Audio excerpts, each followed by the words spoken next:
வினாக்கள் விடைகள். வினாயன் 11 மாண்புமிகு உறுப்பினர் திரு க.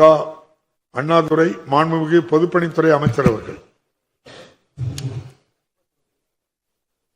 மாண்புமிகு பேரவைத் தலைவர்களே, மாண்புமிகு சட்டமன்ற உறுப்பினர் அவர்கள் கோரிய சாலை சந்திப்பானது கும்பகோணம் மன்னார்குடி அதிராம்பட்டினம் சாலையை பாப்பாநாடு மதுக்கூர் பெருக வாழ்ந்தான் சாலையும் சந்திக்கிற ஒரு இடமாகும்.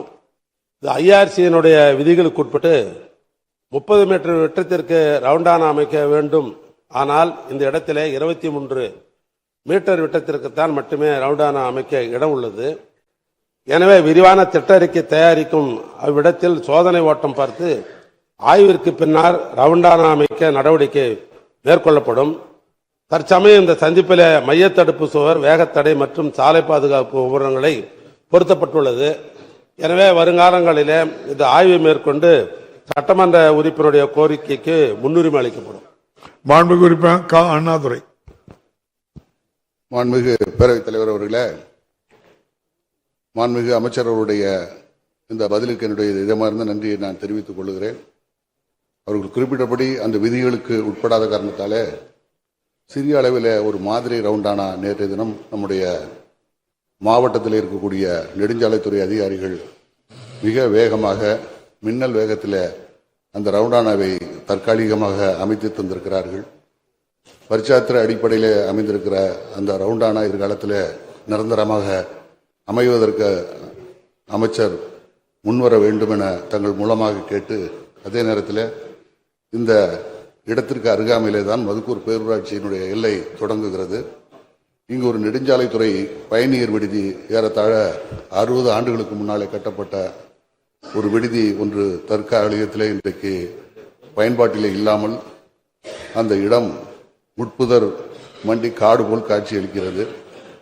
இந்த மதுக்கூர் பேரூராட்சி என்பது எதிர்காலத்திலே ஒரு வட்டத்தினுடைய தலைநகராக உருவாவதற்கான வாய்ப்பு இருக்கிற காரணத்தாலே அந்த பழைய ஓட்டு கட்டிடத்தை இருக்கக்கூடிய அந்த இடத்தை ஒரு புதிய நெடுஞ்சாலைத்துறை பயணியர் விடுதி அமைவதற்கு அமைச்சர் ஆவண செய்வாரா என தங்கள் மூலம் அறிய விரும்புகிறேன். மாண்புமிகு அமைச்சர். மாண்புமிகு பேரவைத் தலைவர்களே, பொதுவாக இந்த விபத்துகளை குறைப்பதற்காக தான் இந்த ஜங்ஷன் இம்ப்ரூவ்மெண்ட் என்பதை இந்த அரசு பொறுப்பேற்ற உடனே அதற்கு முன்னுரிமை அளிக்கப்பட்டு பணிகள், சாலை சந்திப்புகளை சீரமைக்கிற பணியில் இந்த துறை ஈடுபட்டிருக்கிறது.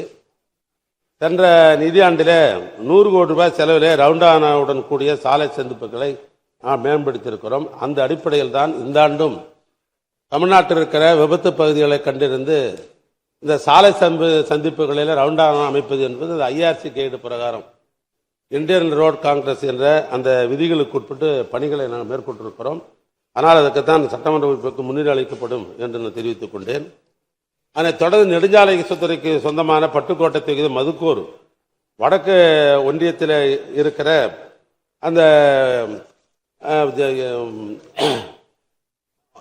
ஆய்வு மாளிகையை அதை நீங்கள் சீர் செய்ய வேண்டும் என்று கேட்டிருக்கிறார். அது சென்ற ஆண்டே அதற்கு வேண்டிய முன்னெடுப்பு பணிகளை நாங்கள் எடுத்தோம். மதுக்கூர் 2012ஆம் ஆண்டு கஜா புயல் சேதமடைந்த அந்த மாளிகை ரொம்ப சீர்கெட்டு கிடந்தது. அதனால் 2022ஆம் ஆண்டில் அதை சீரமைத்து பயன்பாட்டுக்கு கொண்டு வந்திருக்கிறோம். சட்டமன்ற கோரிக்கையானது புது ஆய்வு மாளிகை வேண்டும் என்பதுதான். ஏற்கனவே இருக்கிறத நாங்கள் ரெனோவேஷன் பண்ணி இப்போ பயன்பாட்டில் தான் இருக்கிறது. இருந்தாலும் புதிய ஒரு ஆய்வு மாளிகை வேண்டும் என்ற அடிப்படையிலே தன்னுடைய கேள்வியை கேட்டிருக்கிறார்கள். பொதுவாக நம்முடைய பொது உடைமை சித்தாந்தத்தை சேர்ந்த சட்டமன்ற உறுப்பினர் கூட பல சட்டமன்ற உறுப்பினர் தன்னுடைய தொகுதிக்கு இது போன்ற ஒரு ஆய்வு மாளிகை வேண்டும் அல்லது கெஸ்ட் ஹவுஸ் வேண்டும் என்ற ஒரு கோரிக்கையை வைத்துக் கொண்டிருக்கிறார்கள். ஆனால் அடுத்த நிதியாண்டிலே முதலமைச்சருடன் கலந்து பேசி இதை எந்தெந்த சட்டமன்ற தொகுதிக்கெல்லாம் இந்த ஆய்வு மாளிகை, கெஸ்ட் ஹவுஸ், சர்க்கிட் ஹவுஸ் இல்லையோ அதெல்லாம் கட்டுவதற்கு ஒரு முன்மொழிவு ஏற்பாடு செய்து அடுத்த நிதியாண்டிலே கொண்டு வருவதற்கு இந்த அரசு முயற்சி செய்யும். மாண்புமிகு உறுப்பினர் அண்ணாதுரை. மாண்புமிகு பேரவைத் தலைவர் அவர்களே, பட்டுக்கோட்டை நகரை சுற்றி 2 கட்ட புறவழிச்சாலை பணிகள் முடிவுற்று பயன்பாட்டில் உள்ளது. 3ஆம் கட்ட புறவழிச்சாலை அமைவதற்கான திட்ட மதிப்பீடு தயாரிக்கப்பட்டு அரசுக்கு அனுப்பப்பட்டுள்ளது.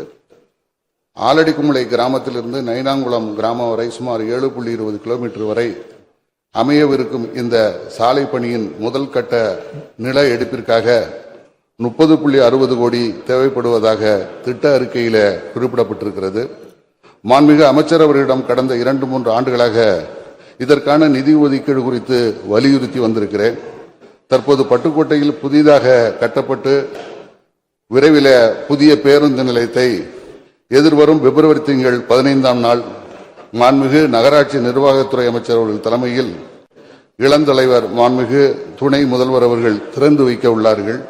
இந்த 3ஆம் கட்ட புறவழிச்சாலை அமைந்தால்தான் இந்த பேருந்து நிலையம் முழுமையான பயன்பாட்டிற்கு வரும் என்கிற நிலை அங்கு இருக்கிற காரணத்தாலே இந்த 3ஆம் கட்ட புறவழிச்சாலை அமைவதற்குரிய முதல் கட்ட நிதியை வழங்குவதற்கு அமைச்சர் முன்வருவாரா என தங்கள் மூலம் அறிய விரும்புகிறேன்.